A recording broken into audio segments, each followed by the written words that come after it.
Welcome in, friends, neighbors, hockey fans, to the first regular season edition of Fifth Avenue Faceoff. Hi, I'm your friendly host, Chris Mack, here to break it all down after a season opening loss to the Chicago Blackhawks. 4-2, the Pens fall after they had a game in their control for much of the first 2.5 periods, and then let it slip right through their fingers. Man, I'm having flashbacks, PTSD, all of it after the way last year's regular season ended at home. We'll get to all of that. We'll get to something funny, actually, that happened at tonight's Penguins game, and just how much you should or should not worry about this season opening loss with 81 more regular season games to go and a good 6 months until the playoffs start. Probably not a lot of good reason to start wringing your hands and gnashing your teeth, but there are things certainly worth getting into. A reminder that if you haven't yet, you can watch this show, Fifth Avenue Face Off, on the 93.7 The Fan YouTube page. Tap the notification bell while you're there to be notified as soon as new videos are available, including full episodes of Fifth Avenue Face Off. And if you prefer the audio-only version, why, though, when you could have this face staring at you for a good... No? Okay, that's fine, too. Download it wherever you get your podcasts. Google Play, Stitcher, SoundCloud, Spotify, iTunes, and of course, your handy dandy and always free Odyssey app, AUDACY. Download it today and follow or subscribe to the podcast, however you get your podcasts, and then you'll be notified as well when new episodes are available. Perhaps you got that notification after you had already gone to sleep Tuesday night, and now it's Wednesday morning, and you're trying to figure out, what the hell was that? Like, did I fall asleep on April 11th and wake up and it was the same day? Honestly, it takes me back to the 1980s. And you say, wait, what? Huh? The Penguins, that's the decade they drafted Mario Lemieux. They started their ascent towards back-to-back Stanley Cups in 91 and 92. What are you talking about, Chris? What could you... I mean, the all too often used in the 1980s storytelling device of a coma. From Who Shot JR and the series Dallas, making a really old reference there. For anybody under the age of 40, you have no idea what Dallas is, and that's okay. To movies and other TV shows. The coma, right? Soap operas love the coma. You get conked on the head, right? Oh, I'm out. And 6 months later, you wake up. You go, oh, who are you people? Maybe there's some amnesia involved, right? Who are you people? What's going on? Where am I? Honestly, kind of had that for a second tonight in the third period, watching the Penguins blow this 2-0 lead over the Chicago Blackhawks, allowing 3 goals in the third period. Okay, one of them was an empty netter. One of them took a funky hop in front of Tristan Jarry and then was banged home. But you know what? That third one, that one probably could have been a save. So I just found myself wondering, sitting there as I watched a Penguins team fritter away opportunities and just sort of slowly slink into darkness, if I had been hit on the head by a blunt object on April 11th. That's the day the Penguins lost to the Blackhawks at home and were eliminated from playoff contention last spring. I found myself wondering, did you get hit on the head extremely hard and you were having a fever dream, right? Like, quite literally. So the reason I thought of the coma and the Who Shot JR in Dallas, again, go just look up Who Shot JR on Wikipedia. You'll get sort of a Cliff's Notes version, which is this. There was this primetime soap opera on TV back in the day called Dallas about this family of oil tycoons, all right? Everybody over the age of 45, bear with me while I explain it to the kids, okay? And there's a big cliffhanger at the end of one of the seasons where JR, he's the bad guy. He gets shot by a faceless assailant, right? You don't see who it is. And so the entire summer, this is back before you could binge shows. This is back before spoilers. This is back before really even cable had there was probably like 10 channels on cable, right? This is back before all that. It's 1980. And the summer of 1980 was dominated. I wouldn't remember this because I was a baby at the time, but it was dominated by Who Shot JR? And they waited until the fourth flippin' episode the following fall to pay it off. The writers of the show did. And it turned out he was shot by, I don't know, whatever it was, a mistress or something. The greater point to this is that Dallas, the entire show, ends up being a fever dream. Like, you get all the way to the final season, and they pay off the entire show, basically, by going back to where they started. The same scene of one of the main characters waking up and wondering, what did I just, what just happened? Turns out they dreamt the whole damn thing. Another really shoddy and weak storytelling device from the 1980s. You woke up and the whole thing was a dream. To go with the coma thing. Poor storytelling devices. That's what it comes down to when you try to explain to a Penguins fan. And we'll get into the hockey specific stuff in a second. Just bear with me here. When you tell someone, oh, no. Yeah, so they get eliminated by the worst team in the league in their final home game of the spring and miss the playoffs for the first time in nearly 2 decades.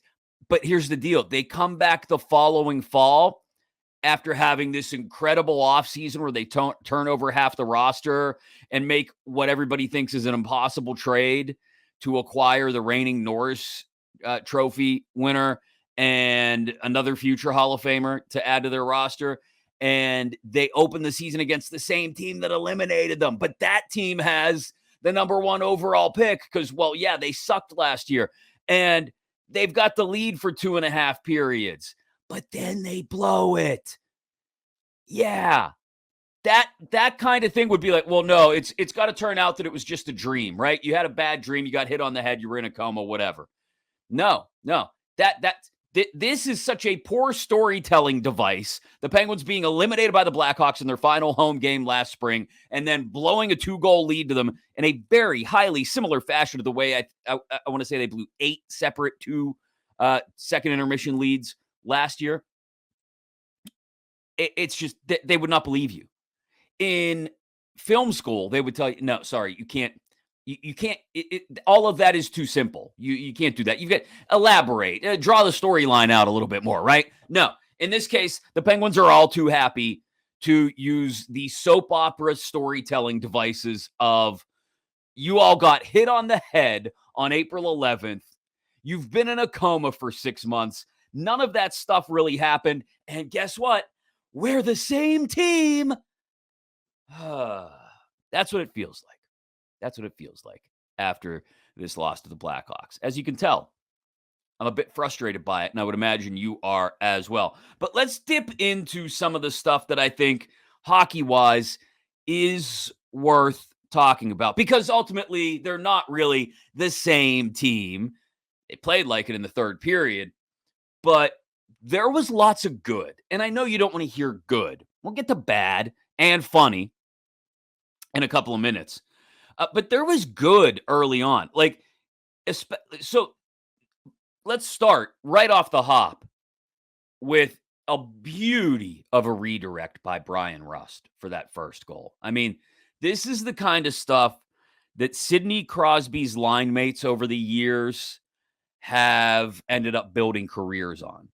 Going to the quote-unquote dirty areas or greasy areas. And Rust was on his way there. And having opportunities, I don't want to say fall in their lap, but having opportunities pop up and capitalizing on them. In this case, it's a redirect off a shot by Chris Letang, a bad angle shot. Not, or at least not a great angle shot. Great job by Brian Rust, who admittedly later, and here's what we'll do. We'll go for every good thing we say. We've also got a bad thing to say. How about that? Okay. It's a reverse of the compliment sandwich. Maybe we'll have 2 bad things to say for every good thing we say. So, yeah, I guess that kind of is, it's a compliment sandwich.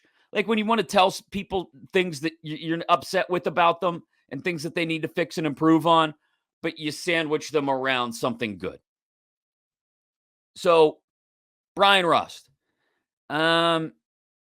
stop trying to dance at the blue line and carry the puck into the offensive zone on your own, especially when you're outnumbered.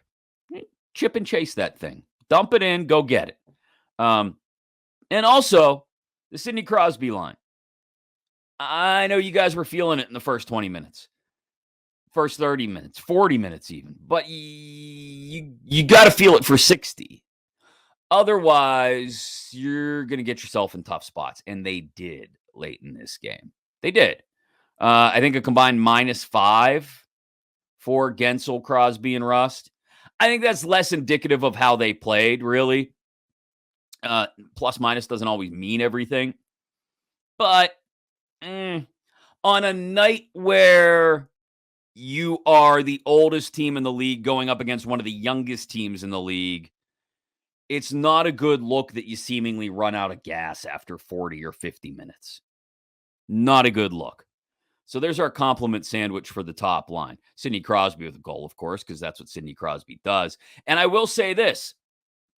If we're going to talk about how the third and fourth lines took some dumb penalties in the second half of this game, didn't look like they had the best D-zone coverage late in this game, that's 2 things on both sides. Okay, once again, compliment sandwich. In the middle, I will say this about the depth lines. Early on, especially, and through the first, like I said, 40, 45 minutes of this game, first 2.5 periods, that third line especially, but both of the depth lines were effectively moving the puck out of their own zone. And that doesn't sound like a lot, right? Like, oh, yeah, that's what you do. When the puck is in your end, you get it out. But no, like I saw Noel Acciari at one point carry the puck from deep in his own zone, like down below the dots, took a pass, down below the dots, skated it up and out of his own defensive zone without turning it over or even coming close to turning it over. After what we watched last year from the depth forwards on this team, it felt like I was watching a different game. So there's your compliment sandwich. Bad penalties, poor defensive zone coverage late in the game by the depth forwards. But early on, effective puck movement. I'll give them that. I'll also say this. If we want to go compliment sandwich, okay, again, on something from this game, because even as much as they dominated the first 40, 45 minutes, it still feels like there's a lot more bad than good in this thing. I will say this. The bad when it comes to the power play was you went 0 for 4. That's not ideal. Now, neither team scored a power play goal in this game, but you had opportunities. You did. 4 shots on goal on the power play. Let me be clear about that. The point remains the same. Other than some tricky-looking puck movement, which is the good here. The bad, also to go with talking about the power play, Erik Karlsson did not look all that great all the time. Some really nice passes, and again, puck movement early on. But late in the game, again, some poor D-zone coverage. As Karlsson ended up, I want to say a -2. Yeah, a -2. So 0 for 2 on the power play, and Karlsson not looking great. The compliment in the middle of that sandwich, the puck movement did look really nice. Like when Malkin was out there on the center point, which I know puts Karlsson in a position where he's uncomfortable and really is probably not the best idea if you're looking to prevent shorthanded opportunities going back the other way. It still felt like, man, if they could stop globe-trottering it for just a moment and put one of these on net or find a backdoor angle on one of these passes, this is going to score a whole lot more goals. That alignment, I really, I was excited. Yes, close to salivating at the idea of that power play alignment. I don't know how often we're going to get it, but it was fun to watch for just those couple of minutes. All right, compliment sandwiches. Do we have any more to hand out? I don't think. Yeah, it's like those sandwiches. I don't know. Maybe I just went to a poor elementary school where they would kind of just put a lump of peanut butter between two slices of white bread, and like the whole edge of the sandwich, there was no peanut butter touching it, but there was like this ball, like this billiard ball of peanut butter in the middle. So you take a bite, it would be all bread. The next bite would be like, I think there's peanut butter in this. And then the third bite would be like, you ever seen a dog try to eat peanut butter? How it sticks to its mouth, roof of its mouth. Like, that's what it was when you got these cheap cafeteria peanut butter sandwiches. I remember when I was a little kid. That's what these compliment sandwiches were like. They were very cheaply constructed, and we didn't have a lot of them. So, all of that being said, this team looked, and this is my main takeaway, to be quite honest. Aside from the fact that early on they looked good moving the puck out of their own zone. Early on, the puck movement on the power play looked good, even if they went 0 for 2. Early on, here's one more compliment sandwich. Are you ready? Early on, Tristan Jarry played really well, and had a couple of saves in the second period, I thought, that kept Chicago from coming back sooner. But in the middle of this, we have the third period. The third period was not Tristan Jarry's best period. Again, I mentioned it earlier.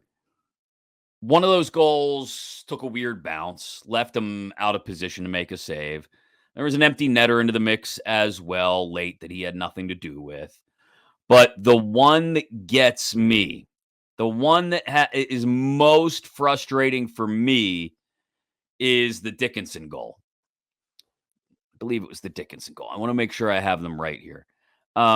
Where I'll be honest, it felt like Jarry should have made the save. It should have been a save that, if you're going to be a guy that helps your team win playoff series, and we still don't know if he can do that.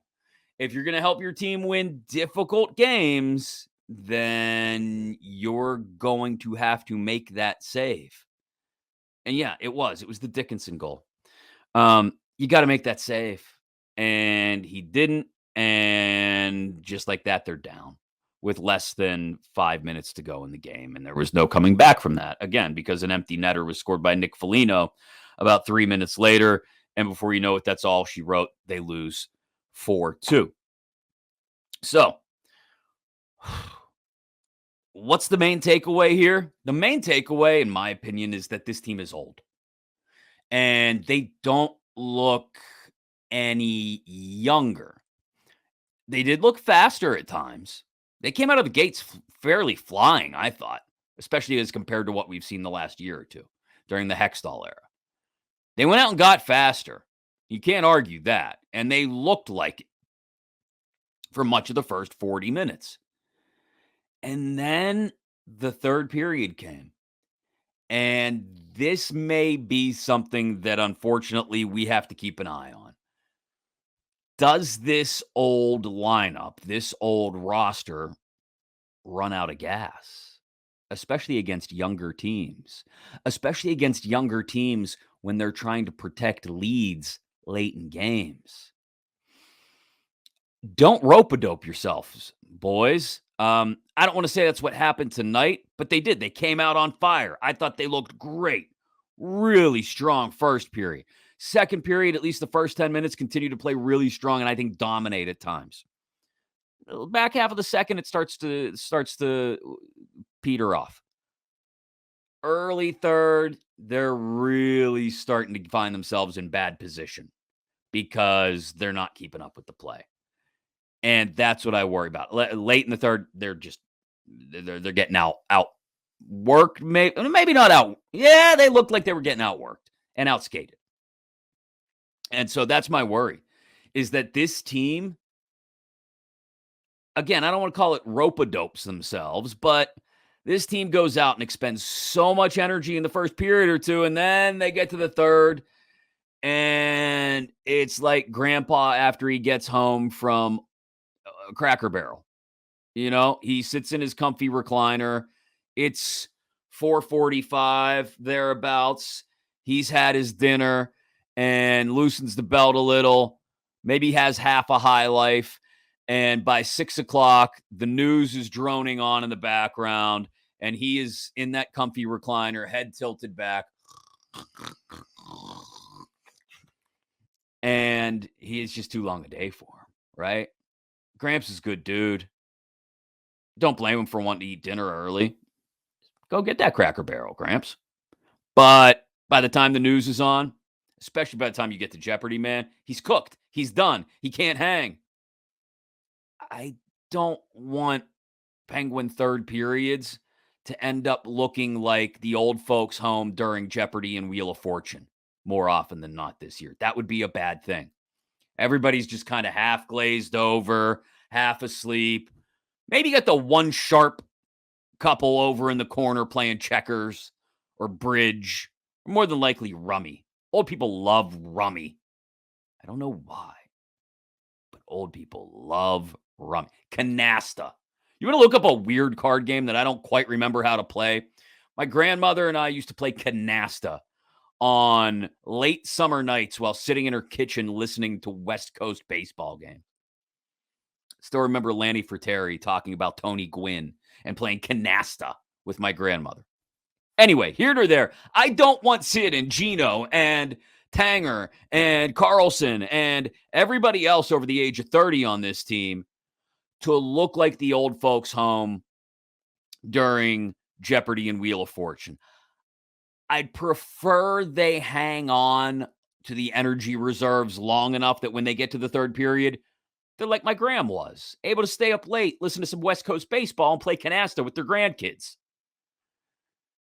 That's what should have happened. That's what was happening for the first two periods tonight. Sidney Crosby was showing Connor Bedard how to play this overly convoluted card game and was doing a pretty good job of beating him at it. And then it got late. That's my takeaway from this one is, are they going to be in trouble against younger, fresher teams? Now, Friday night against Washington, not to worry about, ma. Right there with one of the other oldest teams in the league, in the Capitals. Alexander Ovechkin looks like you think I have like prematurely graying hair here on the temples? Those of you on the YouTube feed can watch. Prematurely receding hairline. Look at that. Oh, God, that's terrible. YouTube, if you'd like to disgust yourself with that. Ovi. Now, he's a world-class athlete. He's got excuses. But Ovi, that man looks old. Sid's got some grays now, too. And that's the point where you can go skate balls to the wall for 40, 45 minutes if you want. You better be able to hang come the final 5-10 minutes. Maybe I'm making too much out of the age discrepancy, but I think it mattered tonight. I really do. And you need your goaltender to just make one save. Just one save. It's not on Jari, though, the loss. Honestly, it isn't. It's on the defensive zone coverage in front of him in that third period. It's on the fact that the Penguins had opportunities. I mentioned 0 for 2 on the power play. They had chances that they didn't finish off through the first two periods, despite, and I know the shots didn't feel like it, but they really were carrying play, it felt like, for much of the first 40 minutes, especially the second period. I think it was 28-27 in shots after two periods. And the Penguins outshot Chicago 15-10 in the second period. That's where they really should have taken control of this game. And they failed to. You've got to get out of that second period with the 2-0 lead. And the Donato goal, not a great way to give up the first one. And then, again, the unfortunate part is this is a story we've seen before. If you've watched a soap opera, if you've been privy to an 80s primetime drama, or really any other poorly told story, you've seen the "it was all a dream" or "you were in a coma" storylines before. And that's what this felt like. It feels like we fell asleep the night of April 11th and we woke up on October 10th. And despite everything that we thought had changed in the offseason, it's kind of still the same team. That can't happen. The Nietos and Acharis and Graves and Ellers and Smiths of the world. Did I say Nieto? And of course the Carlsons. They have to have a positive impact on this team going forward. I thought to a large extent Achari and Nieto did. Eller, he had an assist. I think those guys can be. Riley Smith had multiple opportunities that he couldn't bury. These guys had plenty of chances to impact the game, and they did the best they could to impact the game. But in the end, they didn't finish, left the door open. And when you leave the door open, when you're old, if the dog decides to run out the back door, you're not going to be able to chase it down. I'm out of analogies for tonight. Okay, 4-2. Pens lose to the Blackhawks. Another edition of Fifth Avenue Faceoff after they play the Capitals this weekend and perhaps early next week. Early in the season, we're not going to inundate you with post-game for every single game, but certainly we want to talk about where this team is headed because 9 out of their first 11, I think, are against teams that are not projected to be in the playoffs. They've got an opportunity to make hay here early on with their schedule stacked the way it is through the first month of the season. You got Gensel back in the lineup a whole lot sooner than you thought you would. You better win some of these games. When you look at the schedule, you've got opportunities if you're the Penguins. That starts Friday in DC. And then over the weekend, we'll get you an episode to talk about that one and look ahead to next week as well. Pens fall 4-2 to the Blackhawks. If you have not yet followed or subscribed, do that. However you get your podcasts, in your favorite podcast catcher, I believe is what they call them. Google Play, Spotify, Stitcher, SoundCloud, iTunes, and of course, your free Odyssey app, Audacy. You can also watch the show, every new episode released as a video on YouTube as well. 93.7 The Fan YouTube page, youtube.com/93.7 The Fan. I'm Chris Mack, and this has been Fifth Avenue Faceoff.